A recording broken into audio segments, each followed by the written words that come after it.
नमस्कार मंडळी.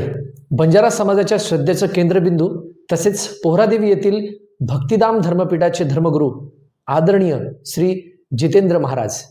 धर्मगुरू म्हणजे केवळ पूजापाठ नव्हे, तर तो समाजाचा खरा आरसा असतो, आदर्श मार्गदर्शक असतो आणि कधीकधी प्रश्नांच्या वणव्यात उभा राहून उत्तरं देणारा तत्वचिंतक व दीपस्तंभही असतात. आजच्या या विशेष पॉडकास्टमध्ये आपण जाणून घेणार आहोत बंजारा धर्मगुरू म्हणून जितेंद्र महाराज यांचा आध्यात्मिक जीवन प्रवास, तसेच महान सेवालाल महाराजांचे विचार, बंजारा समाजाची ओळख, त्यांची लढाई आणि त्यांचे भवितव्य, आरक्षण, शिक्षण, रोजगार, परंपराविरुद्ध आधुनिकता, राजकारणातील भूमिका, पोहरादेवीसारख्या श्रद्धास्थानाची अवस्था, बळी प्रथा, दानाचा वापर आणि समाजाच्या अंतरंगाला भिडणारे थेट आणि स्पष्ट प्रश्न.